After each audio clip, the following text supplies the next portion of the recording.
and welcome to the James and Joe Garden Show, officially the least sensible gardening podcast on the planet. Beautifully sung there, James. I'm Joe Swift. And I am James Alexander-Sinclair. Every week we rip up the horticultural handbook and plant something far more entertaining, from big garden topics to what biscuits to serve your gardeners. This week it's your turn. We're answering your weird, wonderful, and occasionally totally unhinged gardening questions, with a chance to win the most coveted prize in horticulture. Yeah, you think it's a Chelsea gold medal, but it isn't. It's Jekyll, the garden gnome. We've got just two rules, and what are they, Joseph? They are no dead plants and no dull questions. For your chance to ask us questions live and get perfectly unreasonable answers from two leading experts, join the Garden Collective. Yep, you can join our live streams, dive into expert-led garden wisdom, articles, podcasts, Q&As, and more. And your first month is just a measly £1. Right, on with the podcast.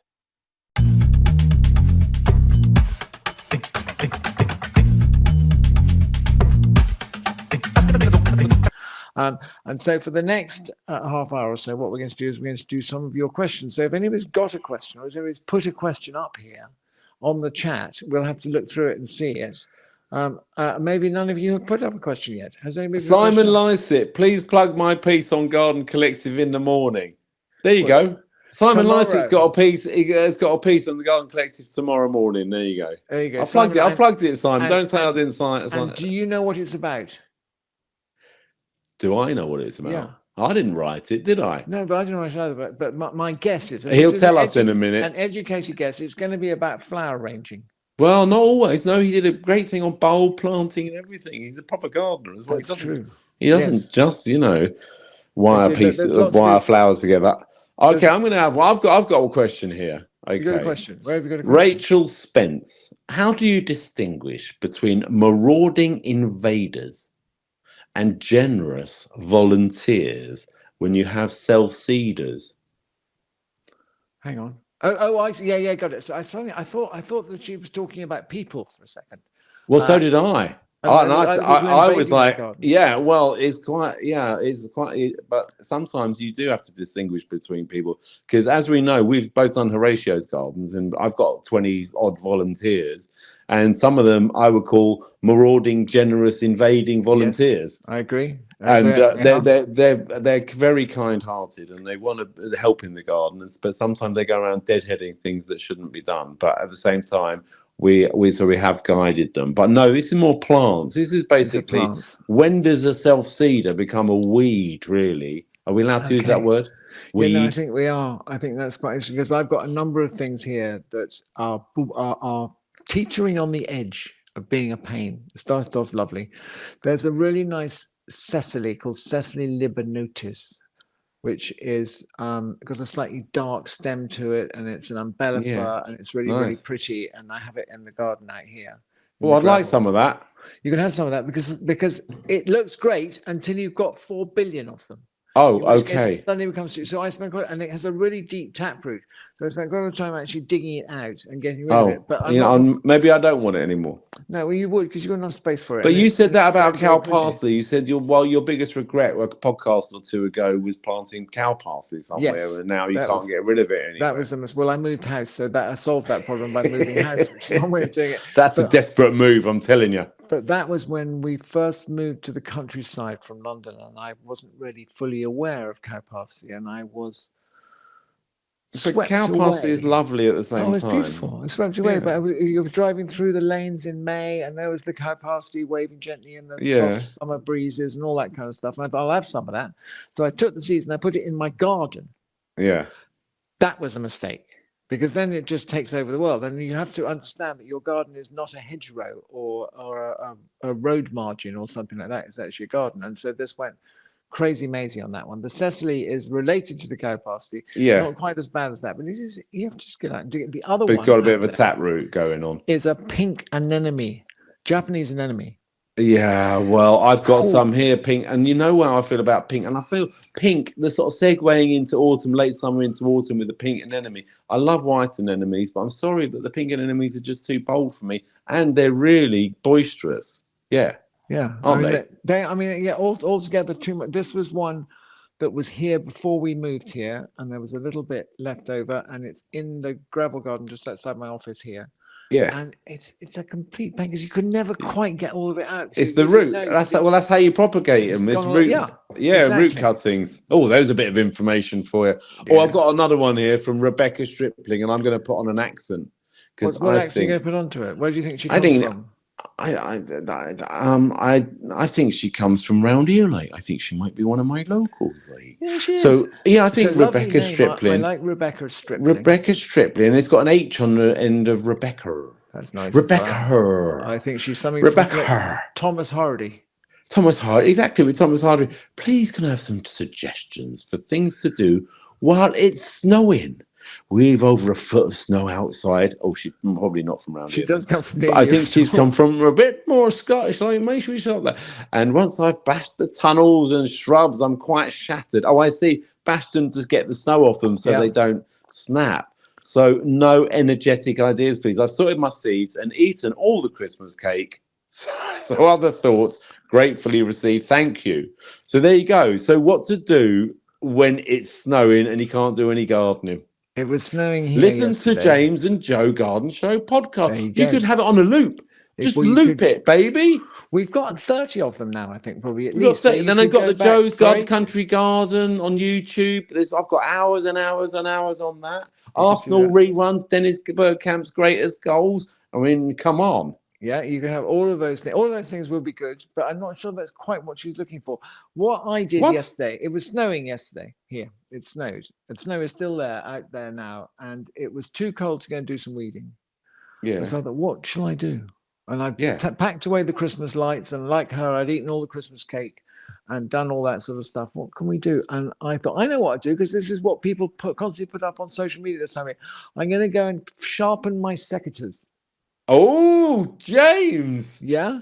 So I got my secateurs and my shears and all that kind of stuff, and I cleaned them down and I rubbed them with camellia oil, and I sharpened them with a file. Camellia oil. Is that the Japanese? Is that the Japanese stuff? Yeah, is it? That's the Japanese. Is it actually from camellias?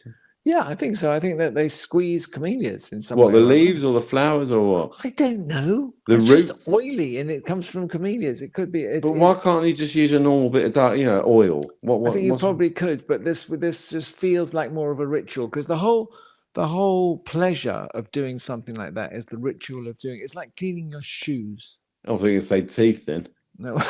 That hopefully is a little bit more necessary. Yeah, I know. I like cleaning things. I like cleaning things and sharpening things. So cleaning and sharpening. And my secateurs look they don't look as if they're new. They still look as if they've had a life.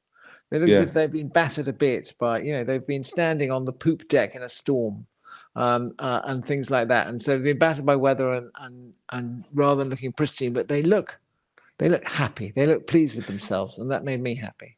Good. Did you get a bit of wire wool on her? No, a bit of wire wool. A really fine wire wool is perfect. I've got a thing called a Korean mate, which is a Japanese thing as well, which is, I don't know what it's like, a sort of sandpapery thing, and you put the oil and then you rub it, and then all the rust and all the plant sap of years comes off. It's really quite fun. Can you bring me some of that back from Japan when you go? Yeah, or you can go and get it from Niwaki, who's another person who we've been pressing to plug look after us. We'll plug them for extra. On that subject, yeah, we've got a sponsor, haven't we, We've got a sponsor. I mean, hopefully people would have. Well, they won't realize that at some point when they're listening back. But we've got some lovely people at a company called Cress, Kress, who do electric tools and mowers, and my robot mower is called Cressida, and she is named after the brand. Cress, exactly, and she's red and white and has saved me so much time mowing grass and doing boring. Yeah, well, we love robot mowers. We do. We've talked about robot mowers. We're going to be talking about them again. Are we going to do it? Can we do a whole one? I think we could. I think we do a whole thing on mowers and technology, tools, and all sorts of cool things like that, and that would be quite fun. What is your? We're going back to this question. There's a bit of, we did that when we've done that. What would you do in the snow? Apart from Me, you could sort your lures and so your fishing. Melanie kits. says flow mist is my nemesis. I cannot get rid of it. Going Yeah. back to the Yeah, oh, Melanie I've has a just very planted. good plant. Don't I've just planted some flow mist. Oh, It's a no. fantastic plant, Flomis russelliana, great plant. Looks Yeah. amazing in this time of year with all Yeah. the frost and the snow on it. Oh no, That's I've actually great. just planted about 25 of them. I think I've done that, and I've probably got about 96 now. So, Oh, I could have got them from you. You could have done. Wow. Maybe I should shift them. Anyway, they've only just gone in as 9 centimetre pots, so I've got all winter to think about. What do I do in the snow when it comes to gardening? Well, I sort of design. I sit in front. I measure things on drawings to work out how much stuff I need for my next project, like edging I need and planting I need and stuff like that. That's work, though. And also, we haven't even mentioned that I've had man flu. Since the ground's been rock hard out there, I did so much gardening before Christmas and betwixt Christmas, and I hate that. I don't like that word. I'm not using it because it reminds me. Yeah, betwixtmas. No, Twixtmas. People say Twixtmas. It's like between Christmas and the New Year. What's all that? I'm not having it. I'm sorry. It's the perineum of the year.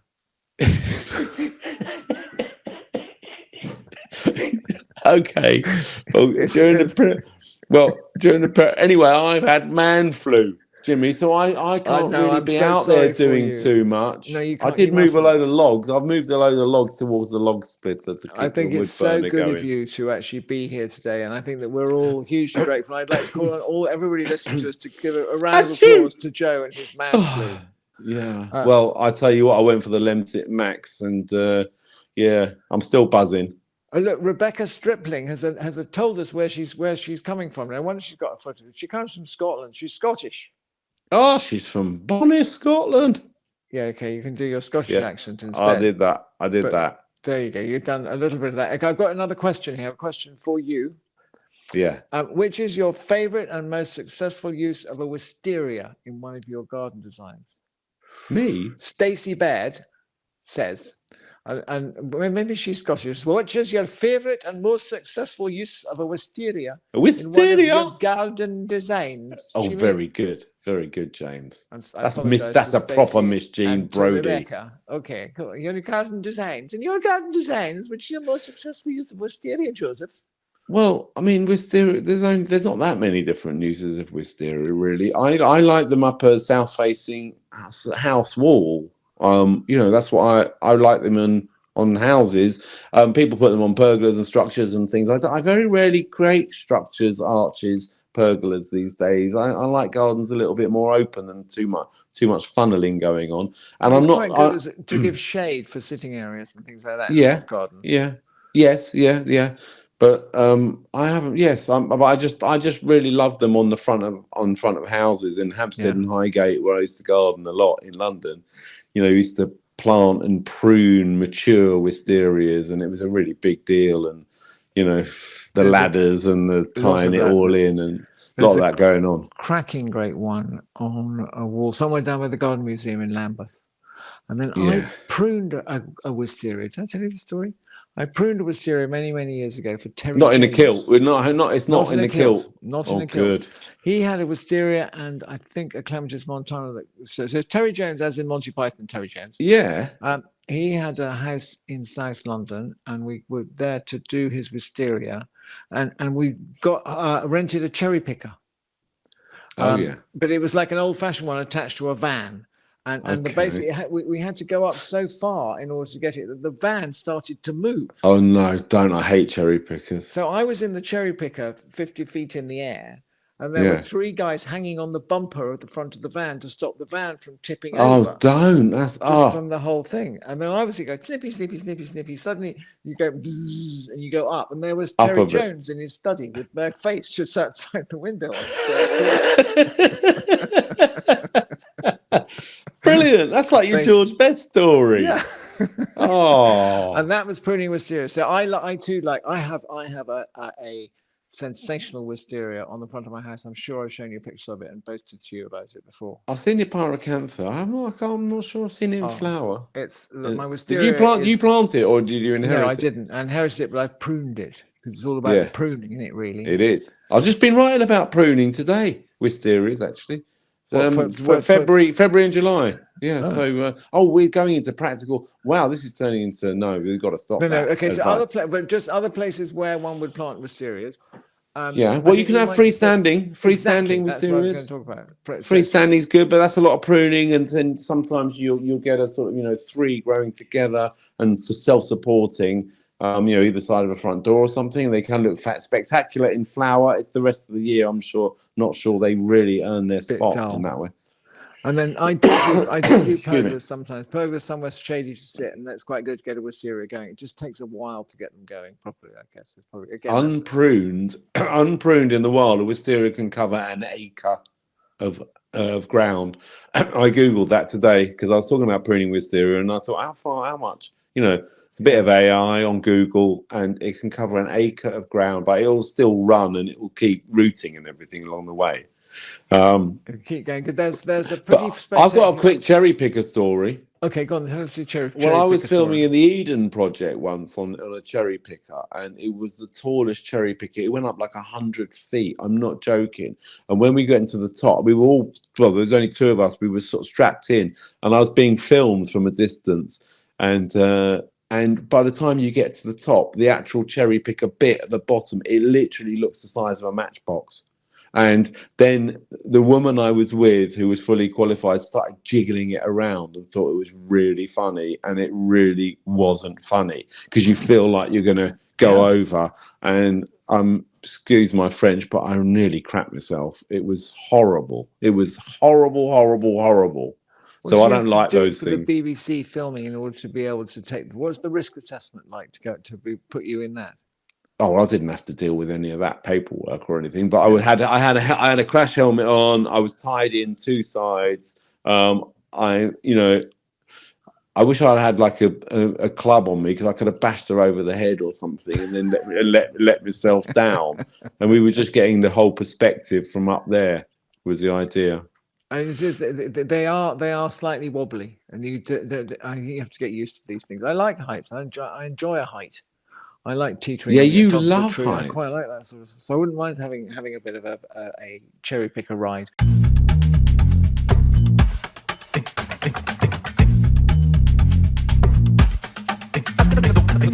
I've got a question here. Oh, Barbara Dashwood. Should gnome holders refrain from asking further questions? No, we want you to ask questions, particularly as your gnome holders means that you're honourable and honoured members of the collective. No further. It's not about the acquisition of lots and lots of gnomes. It's the idea of one gnome, which is No, that's correct fantastic. though. You don't do you only get one gnome. You only get one gnome, but RHS medals. You only get the one medal. Correct. Unless you want to buy them. Hey Jimmy, there's a little bit of a business, like a little side hustle they call it. What's the going rate for a gnome? Well, it's quite a lot. Barbara needs a second gnome. Barbara, but please keep asking questions. That would be a really, really cool. Well, has Barbara got a gnome already? Yeah. Is this Babs? Is this the Babs? I could be the Babs. It could be the Babs. Anyway, Barbara's gone. So yes, no, Barbara, please keep asking questions. I've got a question. Which have you got an email questions? Because some are coming in on email. I've got an email question here because people have sent them in to us. Because if you're listening to this after the live stream, because basically this podcast will go and reappear on Spotify and Apple Podcasts and on the YouTube eventually. And if you're listening to it there, then obviously the only way that you can ask questions is by sending them to us. So please send us questions. The other thing we'd like you to do while we're sort of doing a bit of admin is anybody who's listening to this, anybody's got a gnome, go and give us a review somewhere nice.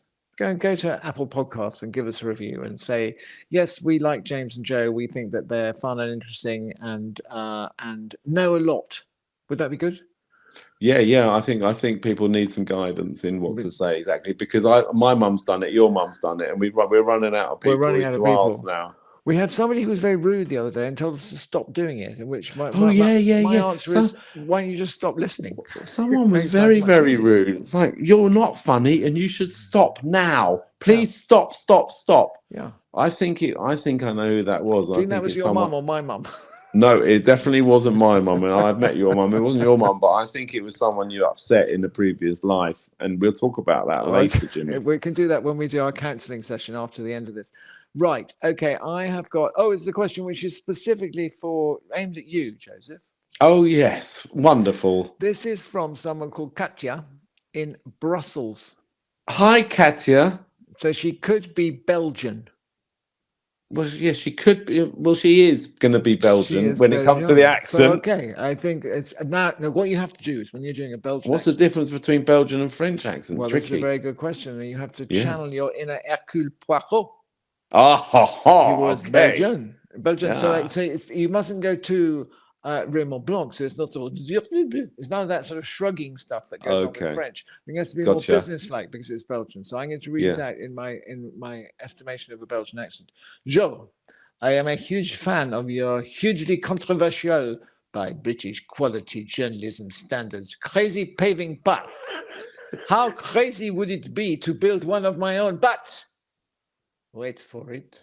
By chopping up and recycling the stupid cement pavers that the previous owners used in copious amounts all over this small plot. Would that make you indeed a trend setter? Or should cement pavers only be destined to one thing? Le skip. Le skip. Can you make a crazy paving path out of rectangular cement pavers? Well, I think we just need to go. We need to backtrack just a second here, Jimmy, because basically, I inherited a lot of crazy paving in my garden. A lot of paving that was 2 or 3 different types of stone. I needed to bring it together somehow. I needed to relay it in a contemporary fashion. So I introduced a clay paver, which is a nice little regular unit, give a slightly contemporary edge to it. And then I laid it. You can see it all on Joe's Country Garden on YouTube. But what was interesting was the Daily Mail picked up on this. I think that's where the quality British journalism. Yeah. The British Daily Mail picked up on it and said, has Joe gone crazy with his paving? Did you see what they did there? So witty. So good. What a headline. And basically slagged me off and said I was trying to take everybody back to the 1970s because no one's used crazy paving. I was recycling the material on site and it looks great. And I'm very pleased with that. And you like it as well, James, because you've complimented me on my path. I have, and I meant it. But I didn't have to cut. The thing is, okay, so, sorry, what's the name of our lovely Belgian friend? Katja.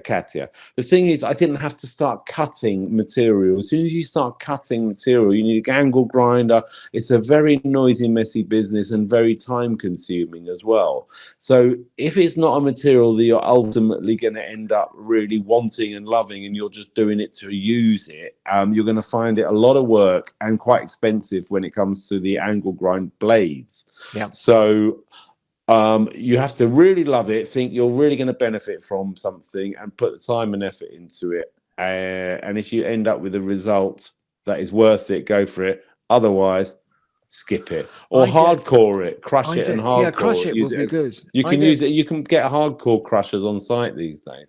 You can. I've got one working, or I had one before Christmas. There was somebody crushing up all the exactly this stuff. These block papers. I wanted one for Christmas, but Catherine didn't get my little too stocking noisy. Didn't get the hint. Have you got one on site? They're good though. Yeah, things. I don't think you could do it with pavers because basically, if you cut them, they just look like half bricks. They have no shape to them. They have no tessellation or anything like that. If they either look like pavers or half pavers or bits of paver. So I think this is the wrong material to try and do crazy paving. You need to stick with what you're saying. I actually liked the material that I had and supplemented it with another material that I liked. But if I didn't like the material, I wouldn't have bothered using it at all. Yeah. So there you go, Katja. Can I just mention another famous Belgian? Lisandro Trossard, who's a fine Arsenal winger who's scoring goals for fun at the moment. He's another favourite Belgian of mine. Other favourite Belgians are Eddie Merckx, who was a cyclist. Yeah. Vincent Kompany, wasn't he? Vincent Kompany, yeah, brilliant football. Man City, Belgian footballer. He's a manager now. Yeah, that's true. Tintin. He was Belgian, I think. Tintin was Belgian. Hergé was Belgian. Any other Belgian? And there must be, of course, there are lots of Well, others, but I there's can't think Romelu of them. Lukaku. All I can think of is You Belgian really think it's footballers. footballers, isn't it? We've got to do better than footballers. And Oh, I there's can't the think other of, one I now, can't another think of Man anyone. City one. If anybody's got a famous Belgian, stick it on the chat, because we can have a look at that. We've still got some time to go. Poirot, yes, no, that's why I did my Poirot impersonation, so that's covered that one. Babs is who has the golden gnome. It is Babs, isn't it? Honoured. Babs is here. It's real. It's Babs is live. with us. And Wow. she is one of only her and Will Young.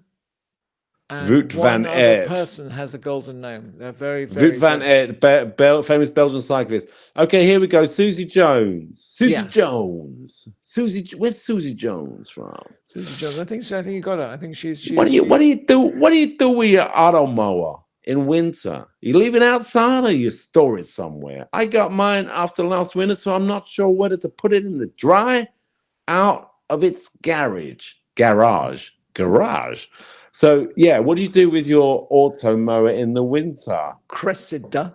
What do you do with Cressida, basically, she goes to Magaluf for the cold months. Oh, lovely! She Yeah, spends bit of winter sun.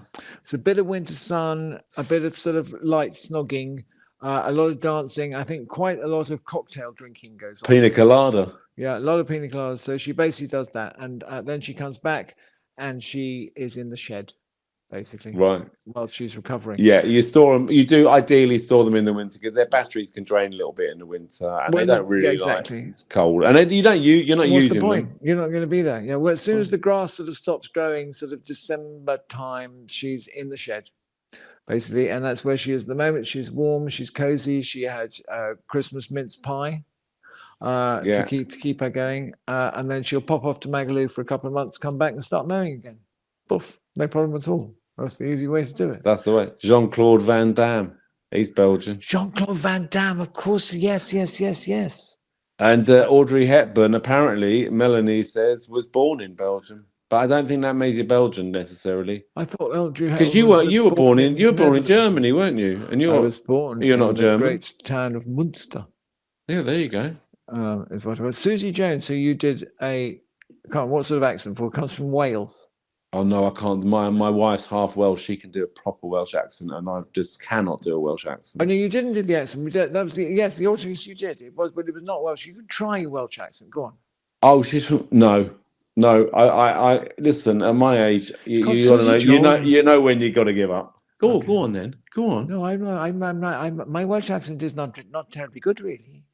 What do you do with your auto mower in winter? Leave it outside or store it somewhere. That's not that bad. could be dreadful. Anyway, Susie, what do you think of the accent? Yeah, great Welsh accent. Jean-Claude Van Damme. Babs is audio cut out. Oh, Babs, I'm sorry, but we're here for you whenever we need it. We've got time, I think, probably for one more question. One more question. Which one should we do? Oh, look, Susie says, Fab, she likes my accent. Lush, Susie. It's lush. It's a lush accent. Lush. That's nice. What question have you? Right, I'm going to ask you one. Okay. Hi, James and Joe. My favourite podders. Hey. When I walk into a garden, which is new to me, it's either pretty or pretty boring, or just not to my taste. But occasionally I walk into a garden which embraces me, though I'm often unsure why it has this effect. What is it about gardens which does this for you? If you can say without giving away designers' trade secrets. Thanks, Roz in Tasmania. Well, that was a rubbish Tasmanian accent you did. Well, I only read the name right at the end, bruv. You know what I mean? I didn't know it was Roz in Tasmania until I got to the end. It was so, Roz in Tasmania. Roz is touching on a very... What is it about gardens? It's true. Some gardens are just absolutely magical, aren't they? They're just magical. And some are boring. Some are pretty. But sometimes you just... I think, I don't think it's always the garden. I think it's the company that you're with. I think it's the day. I think it's your mood. I think it's the light. I think it's the time of year. I think when all those things come together and you're in this magical space, the garden has to be really good. But when all those elements come together, it transcends the experience to, to.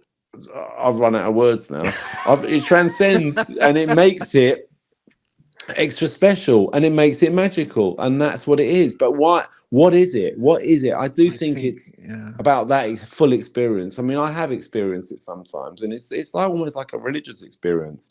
I know exactly what you mean. When you go to Japan, you might experience this, James. Yeah, no, I've done it in this country. I've done it in other places as well, where you walk into somewhere. But I don't think it's to do.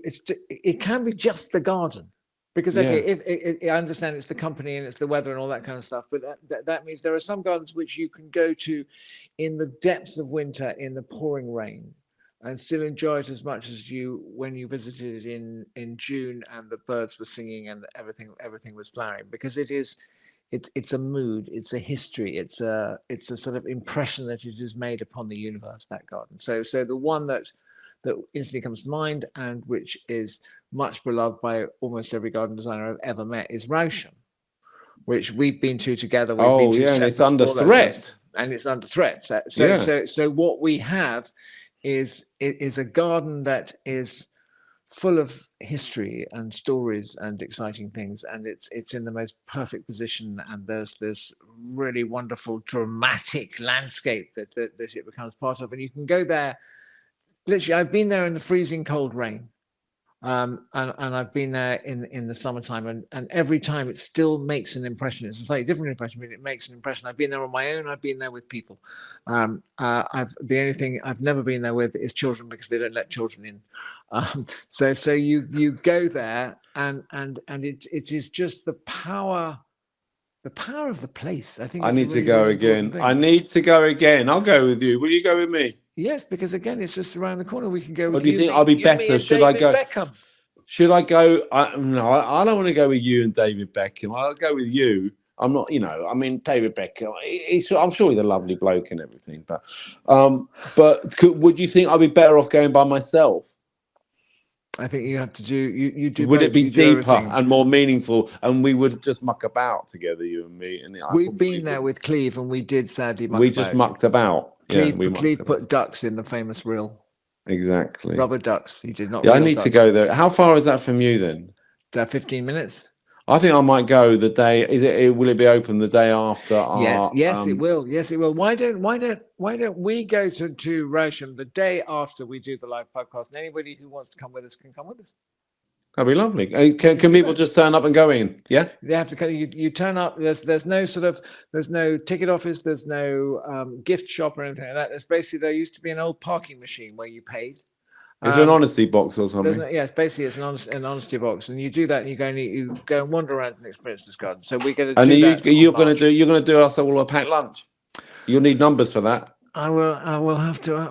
We can have the leftover cheese straws from the day before. We'll have the leftover cheese straws, and there might be a glass of wine still knocking around. Yeah. I want to do that. I'm going to do that. I'm going to put it in my diary. Let's do that the day after. So that's a secret thing, just for members of the Garden Collective and us, and we're going to do that. Yeah, I'd love that. And you know the whole history as well, because I remember you telling it to us before Cleve put the rubber ducks in the pond. I did this. I've written articles about it. I've wandered around it, and it is in danger. Everybody should go and sign the petition about it. Do you know something? We're out of time. It must be, because my stomach's starting to rumble, and the Lemsip Max is wearing off. It's that moment you need to go back to bed and have somebody sponge your brow. So look, all of you, thank you so much for being with us. Thank you for those who've asked questions. I hope we've answered them. We might have missed a couple, but hey ho, hey ho.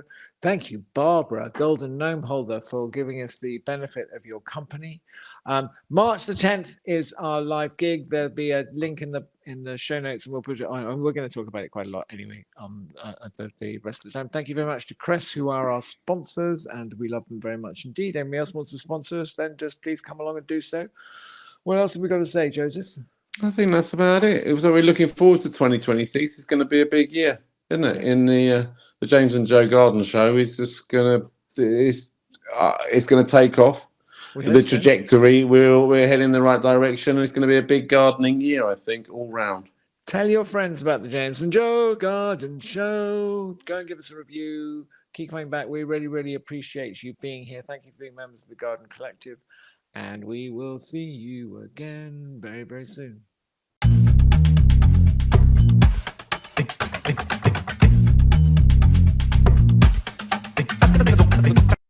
Well, that's it for this episode of the James and Joe Garden Show. If you enjoyed it, subscribe, share it with a fellow gardener, and remember, no dead plants and absolutely no dull questions. If you want to ask us questions live, argue with us in real time, or win a gnome, join the Garden Collective on Scribehound. Your first month is just £1, and it's where the gardening really happens. Until next time, keep your secateurs sharp, your compost questionable, and your questions coming in. We'll see you back in the garden.